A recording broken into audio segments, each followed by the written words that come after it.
جبکہ تم میدان بدر کے قریب والے کنارے پر تھے،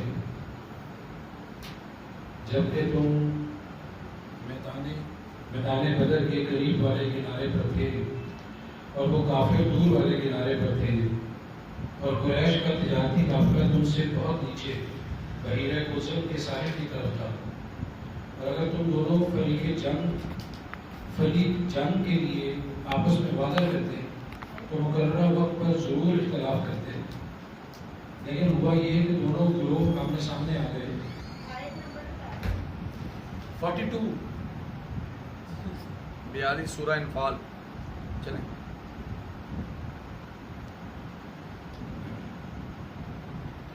اور اگر تم دونوں فریق جنگ کے لیے آپس میں وعدہ کرتے تو مقررہ وقت پر ضرور اختلاف کرتے، لیکن ہوا یہ کہ دونوں گروہ آمنے سامنے آ گئے تاکہ اللہ اس کام کو پورا کر دے جو ہونے والا تھا، تاکہ جو ہلاک ہو وہ حجت قائم ہونے سے ہلاک ہو، اور جو زندہ رہے وہ دلیل سے حق پہچان کر زندہ رہے، اور بے شک اللہ خوب سننے والا خوب جاننے والا ہے۔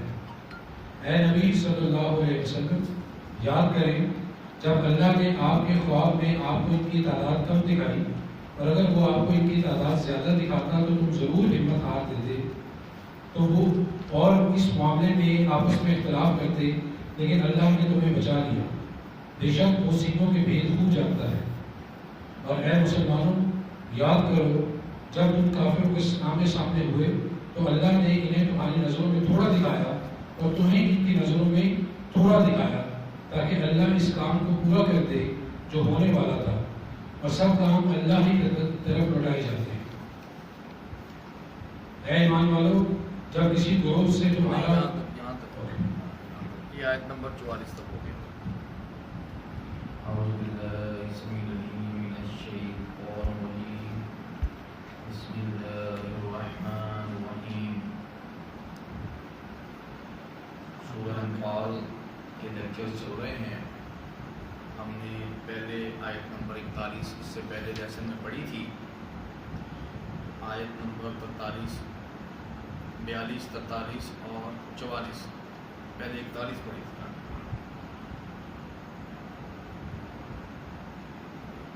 بدر کے کنارے پر وہ دور والے کنارے پر تھے اور قافلہ تم سے نیچے کی طرف تھا، جب تم قریب والے کنارے پر تھے اور وہ دور والے کنارے پہ تھے، اور قافلہ تم سے نیچے کی طرف تھا، اور اگر تم آپس میں وعدہ کرتے تو مقررہ وقت کے بارے میں آگے پیچھے ہو جاتے۔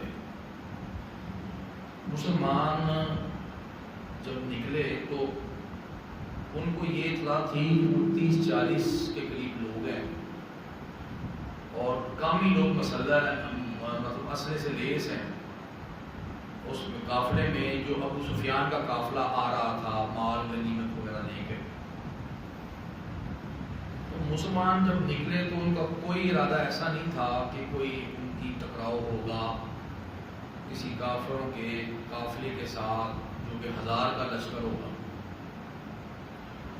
تو یہ معاملہ اگر مسلمان ارادتاً جنگ کر کے، اور وہ بھی ارادتاً جنگ کرنے کے لیے نکلتے، تو بدر کے مقام پر اکٹھے نہ ہوتے۔ یہ جس مقام پہ وہ اکٹھے ہوئے ہیں اس کے بارے میں اللہ تعالیٰ نے کہا ہے کہ اگر تم آپس میں وعدہ کرتے کہ مقررہ وقت، جیسے عہد کے میدان میں اکٹھے ہوئے تھے، ادھر سے یہ نکلے ادھر سے وہ نکلے، اور وہاں پہ میدان، اگر یہ ادھر سے نکلتے مدینے سے اور وہ جنگ کرنے کے لیے نکلتے تو راستہ کوئی اور ہوتا، اس میدان میں اکٹھے نہ ہوتے اور اس طرح آمنے سامنے، اور نہ ان کو پتہ چلتا کہ بھئی اس طرح کا معاملہ۔ تو مسلمان جو ہے وہ تو اس کام کے لیے آئے ہی نہیں تھے کہ جنگ کریں گے۔ یہ جو بات بیان کی جاتی ہے ہمارے اکثر لیکچرز میں کہ جی وہ بڑی غربت تھی لیکن اس طرح کی نہیں تھی کہ 8 تلواریں ہوتی۔ اصل میں ہم لوگ وہاں سے اس طرح نکلے ہی نہیں تھے کہ ہم جنگ کی تیاری میں جا رہے ہیں۔ ہمارے پاس تو اونٹ بھی تھے 30-40، تو اونٹ بیچ کے ہم اسلحہ خرید سکتے تھے۔ معاملہ یہ ہے کہ اللہ تعالیٰ نے نکالا اس طرح ہمیں کہ ہم جنگ کی تیاری کے لیے نہیں نکلے تھے کہ ہم جا کے کافروں سے 1000 کا لشکر ہوتا تو پھر شاید ہم اور تیاری کر کے آتے، لیکن اللہ نے ایک کام کو پورا کر کے دکھانا تھا، اور وہ یہ کام تھا کہ مسلمانوں کے ہاتھوں سے جو کہ کمزور بھی ہوں ساری دنیا کے لیے آخرت تک کے لیے ایک مثال ہو کہ بھئی 313 ہوں، نہتے ہوں، تلواریں 8 ہوں، اونٹ بھی 30-40 ہوں، گھوڑے 5-7 ہوں، اور سامنے 1000 کا ایسا لشکر ہو جو تین کانٹے سے لیس ہو، جو پورا مطمئن جنگ کرنے کے لیے آیا ہو، ہر طرح کے ہتھیار لے کر، اور ان کو مسلمانوں کے ہاتھوں سے عذاب دلانا.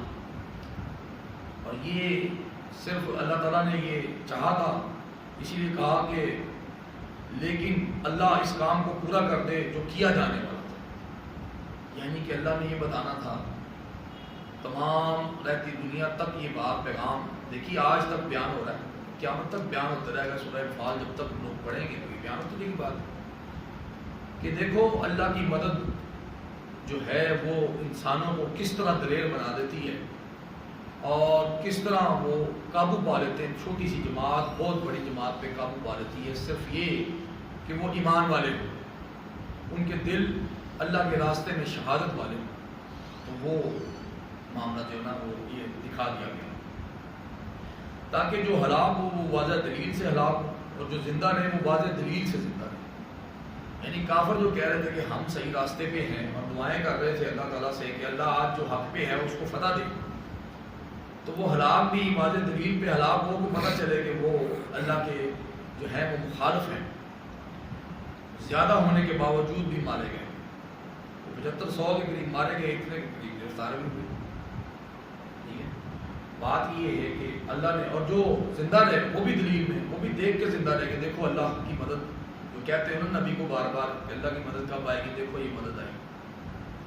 دیکھا حدیث میں ملتا ہے کہ صحابہ کو آوازیں آتی تھی جنگ کے دوران کہ پکڑ لو اس کو، مارو اس کے پور پہ ضرب لگاؤ، گرا دیا جاتا تھا دشمن کو. تو یہ ساری چیزیں جو ہیں وہ دیکھتے تھے دلیل. کیونکہ ہوا یہ کہ جو 70-75 کے قریب ہجرت کر کے آئے تھے انہوں نے تو ساری مصیبتیں دیکھی ہوئی تھی مکہ میں، لیکن یہ جو نئے مسلم ہوئے تھے مدینہ میں جو ساتھ تھے ان کو پتہ چل گیا بھائی کہ یہ معاملہ جو ہے یہ اللہ کی غیبی مدد کس طرح ہوئی.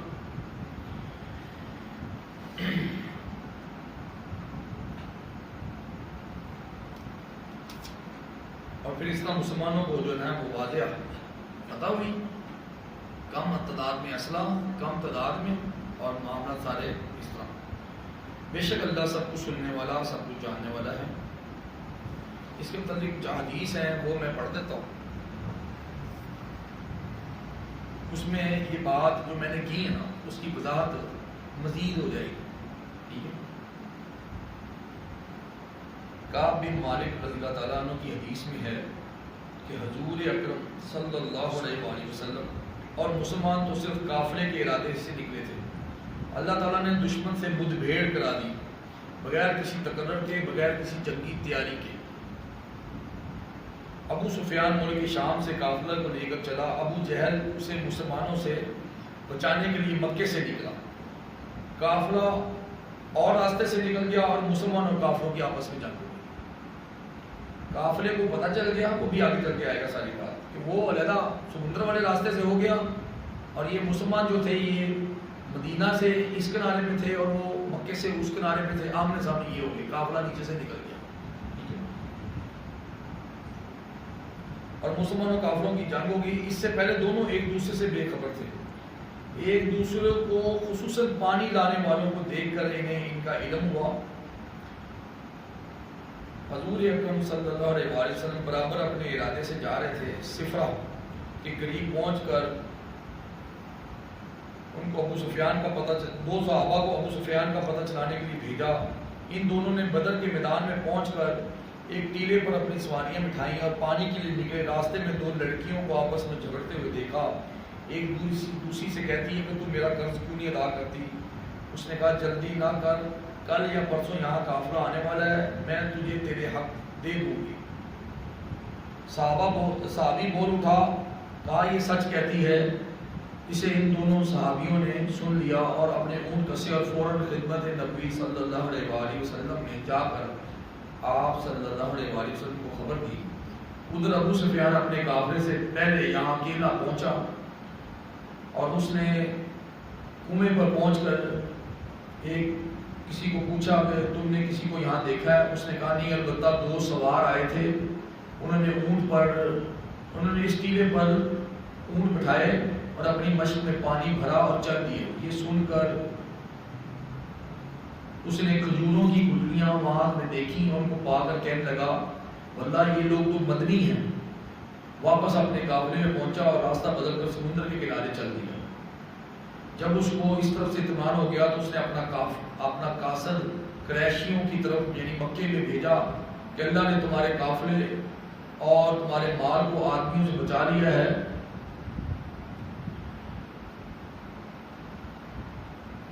ابو جہل جو یہاں پہ موجود تھا پہلے سے آیا ہوا، اس نے ان کو کہا کہ ہم تو یہاں آ چکے ہیں تو اب ہم بدر کے میدان تک ضرور جائیں گے، یعنی ان کو پہلے بھی اطلاع کر دی تھی اس نے کہ میرے قافلے کو بچاؤ۔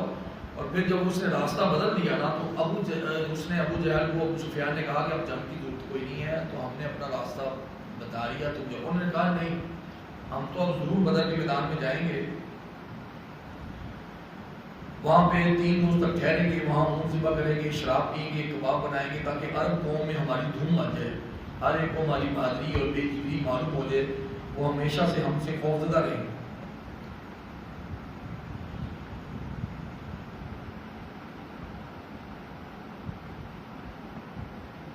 بدر کے قریب پہنچ کر رسول اللہ صلی اللہ علیہ وسلم نے حضرت علی بن ابی طالب رضی اللہ تعالیٰ عنہ، حضرت سعد بن ابی وقاص رضی اللہ تعالیٰ عنہ اور حضرت زبیر بن عوام رضی اللہ تعالیٰ عنہ کو خبر لانے کے لیے بھیجا اور چند اور صحابہ کو بھی ان کے ساتھ روانہ کر دیا۔ تو انہیں بنو سعید بن عاص کا اور بنو حجاج کا غلام کنویں پر بھیج دیا، دونوں کو گرفتار کیا گیا اور رسول صلی اللہ علیہ وسلم کی خدمت میں پیش کیا۔ اس وقت آپ صلی اللہ علیہ وسلم نماز میں تھے، صحابہ اکرام نے ان سے سوال کرنا شروع کیے اور کہا تم کون ہو؟ انہوں نے کہا قریش کے سکے یعنی قریش کے لیے غلام ہے پانی لانے والے۔ انہوں نے کہا میں پانی لانے کے لیے بھیجا گیا تھا۔ صحابہ رضی اللہ عنہم کا خیال تھا کہ یہ ابو سفیان کے آدمی ہیں، انہوں نے انہیں سختی شروع کر دی یعنی مارنا پیٹنا شروع کر دیا۔ پھر گھبرا کر انہوں نے کہا ہم ابو سفیان کے قافلے کے ہیں، تب انہیں چھوڑا۔ حضور صلی اللہ علیہ وسلم نے ایک رکعت پڑھ کر سلام پھیرا، فرمایا جب تک یہ سچ بولتے رہے تم انہیں مارتے پیٹے رہے اور جب انہوں نے جھوٹ کہا تم نے ان کو چھوڑ دیا، یہ سچے ہیں، یہ قریش کے غلام ہیں۔ ہاں تو ذرا بتلاؤ قریش کا لشکر کہاں ہے؟ انہوں نے کہا وادی قصوہ میں کہ اس طرف ٹیلے کے پیچھے۔ آپ صلی اللہ علیہ وسلم نے فرمایا اقتدار میں کتنے ہیں؟ انہوں نے کہا بہت ہیں۔ آپ صلی اللہ علیہ وسلم نے فرمایا آخر کتنے ہیں؟ انہوں نے کہا اقتدار تو ہمیں معلوم نہیں۔ آپ نے فرمایا اچھا بتلا سکتے ہو تو یہ بتاؤ ہر روز کتنے اونٹ کرتے ہیں؟ انہوں نے کہا ایک دن میں 9 اونٹ کرتے ہیں، 9 یا 10۔ آپ صلی اللہ علیہ وسلم نے فرمایا پھر تو یہ 900 سے 1000 تک ہیں۔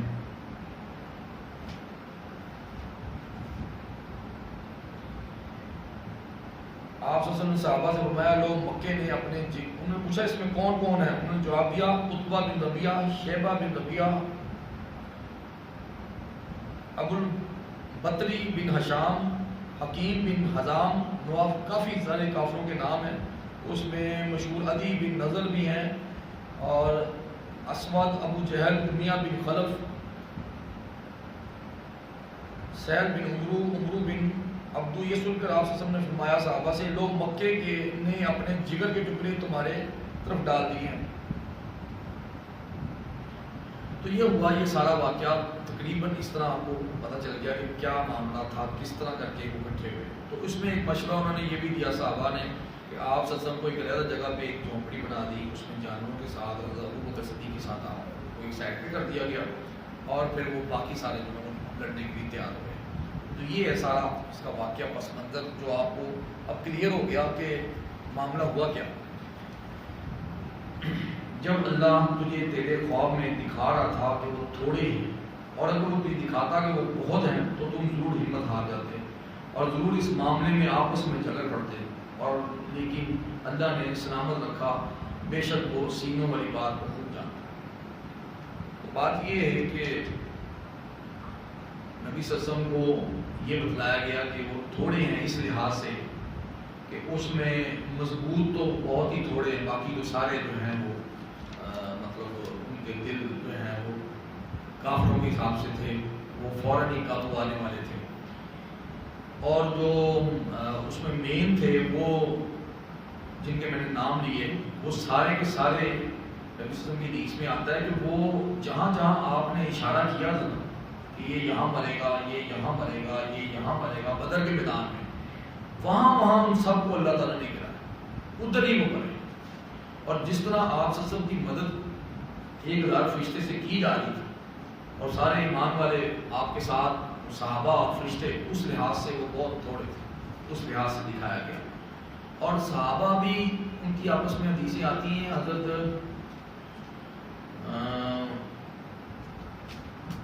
ابن مسعود میں رضی اللہ تعالیٰ عنہ ہیں، ان کی حدیث ہے کہ وہ کہتے ہیں کہ ہم نے آپس میں مشورہ کیا کہ یہ سامنے سے جو لشکر آ رہا ہے کتنے کے ہیں. تو ہمیں یہ لگا کہ وہ 70-80 کے قریب ہے، زیادہ نہیں ہے، 70-80 کے قریب. اور اچھا ان کو بھی اللہ تعالیٰ نے دکھایا کہ یہ تھوڑے سے ہیں، تاکہ وہ بھی ہمت نہ ہار دیں کہ یہ مسلمان بہت زیادہ ہیں، 1500 ہیں تو ہم ان سے لڑیں گے تو مارے. ان کو بھی دکھایا تھوڑے تاکہ وہ عادتاً پکے رہے، وہ بھی لڑنے کو آئیں. اللہ تعالیٰ نے اس طرح معاملت کو اس طرح رکھا کہ جنگ ہو. اور اگر زیادہ دکھاتا تو پھر یہ کہ آپس میں اختلاف بھی ہو سکتا تھا. صحابہ کرام آپ سے مشورہ کرتے کہ ہم تو تیاری کر کے نہیں آئے ہوئے اور یہ تو بہت زیادہ ہے، تو آپس میں اس جھگڑے کے وہ اللہ تعالیٰ نے پرے رکھا، ان کو دکھایا ہی تھوڑا سا. اور نبی صلی اللہ علیہ وسلم سے بھی اللہ تعالیٰ نے وعدہ کیا تھا کہ 2 میں سے 1 تمہیں مل جائے گا، یا تو وہ کافرہ مل جائے گا اور یہاں پہ فتح مل جائے گا. یہ فتح مسلمانوں کو دی گئی.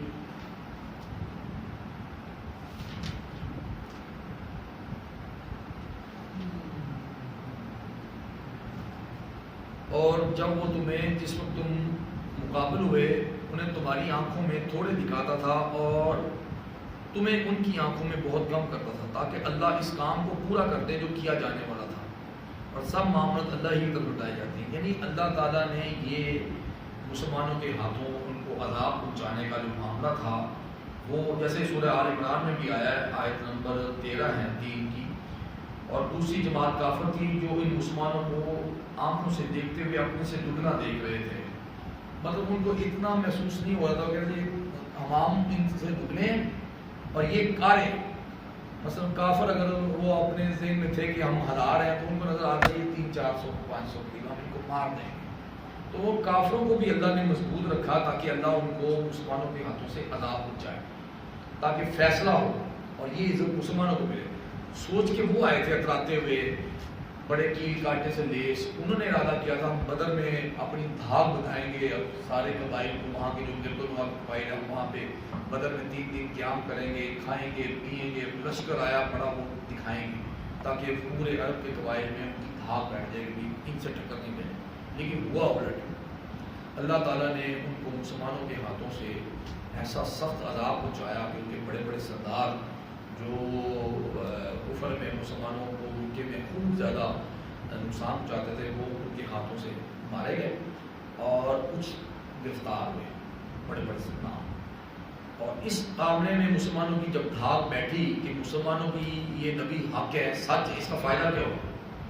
اس کا فائدہ یہ ہوا کہ مسلمانوں کی دھاک جو ہے نا جیسے ان کی مسلمانوں کی بیٹھ گئی کہ یہ جو نبی آئے ہیں اس کے ساتھ چھوٹی سی جماعت بے سر و سمانی کی حالت میں بھی انہوں نے اتنے بڑے بڑے ناموں کو، بڑے بڑے جو کافر تھے، بڑے بڑے قبیلوں کے سردار، بڑے بڑے جنگجو، ان سب کو نقصان پہنچایا. اور ان سب کو جو ہے وہ کیا ہوا کہ مسلمانوں میں لوگ آنے شروع ہو گئے نبی صلی اللہ علیہ وسلم کے پاس مختلف قبائل کے. اس جنگ کے بعد جو لوگ آئے مختلف قبائل کے کہ یہ نبی پر حق ہے، اس کی اللہ تعالیٰ نے یہ جو کہتے تھے نا بار بار کہ اگر وہ کوئی عذاب ہے تو وہ لیا، وہ عذاب ہے تو وہ لیا، تو یہ عذاب اللہ تعالیٰ نے مسلمانوں کے ہاتھوں سے پہنچایا اور مسلمانوں کی دھاک بیٹھی پھر سب جگہ پہ. اور پھر مسلمانوں نے جو ہے وہ یہ آگے حدیث میں عبداللہ بن مسعود رضی اللہ تعالیٰ عنہ سے ہے، فرماتے ہیں کہ میں نے تو اندازہ کر کے اپنے ساتھیوں سے کہا کہ یہ لوگ تو کوئی 70 کے قریب ہوں گے. یہ تو بعد میں بات کھلی جب وہ گرفتار ہوئے اور سب معاملہ ہوا تو یہ بعد میں بات کھلی صحابہ کی وہ 1000 تھے. پہلے نہیں پتا تھا، پہلے یہی اندازہ ہوا 70. اور اس نے پورا اندازہ کر کے انہیں کہا کہ یہ کوئی 100 کے قریب ہوں گے، اس سے زیادہ. پھر ان میں سے ایک شخص ہمارے ہاتھوں میں قید ہوا، ہم نے اس سے پوچھا تم کتنے ہو؟ اس نے کہا یہ 1000 کا لشکر ہے. تو صحابہ کو نہیں پتا تھا کہ ہم نے کتنے بڑے لشکر کو کیسے مار دیا ہے. تو وہ بعد میں ان کو پتا چلا. وہ پھر آگے چل کے بھی اس میں آیتیں آئیں گی کہ اللہ نے تم ایک 10 پہ بھاری ہو، پھر دیکھا اللہ نے ایمان میں تمہاری کمزوری ہے، ایک 2 پہ بھاری ہو، آگے چل کے ہم پڑھیں گے انشاءاللہ تعالیٰ. تو مسلمانوں کو بتایا کہ تم کتنے جو ہے وہ بھاری ہو. پہلے نہیں ان کو پتا تھا کہ یہ کوئی 1000 کا لشکر ہے. پہلے واقعی اگر پتا چلتا کہ 1000 کا لشکر کیل کانٹے سے لیس ہے تو جتنی مرضی انسان دلیر ہو، لیکن یہ اس کے اوپر عادت آ جاتی چیز کہ ہم کوئی سے کچھ صلح کر دیتے ہیں یا ہم کوئی نکل جاتے ہیں، ہم بھی واپس ہم ایک سے نہیں کر سکتے. یہ فطرتاً بات تھی، لیکن اللہ نے جو فیصلہ کیا ہوا تھا وہ مسلمانوں کے ہاتھوں سے ان کو نقصان پہنچانا تھا، وہ اللہ تعالیٰ نے اپنا معاملہ کر کے بتایا مسلمانوں کو کہ یہ ہے اللہ کی مدد. تو یہ آیت جو ہے یہ یہاں مکمل ہوا. ہم کل جو ہے وہ اس سے آگے آیت نمبر 45 پڑھیں گے. قرآن کی سمجھ عطا فرمائے، اس کا فہم عطا فرمائے، اور اس قرآن کے ذریعے سے ہم سب کو ایک کر دیں. سبحان ربک رب العزت عما یصفون وسلام علی المرسلین والحمد للہ.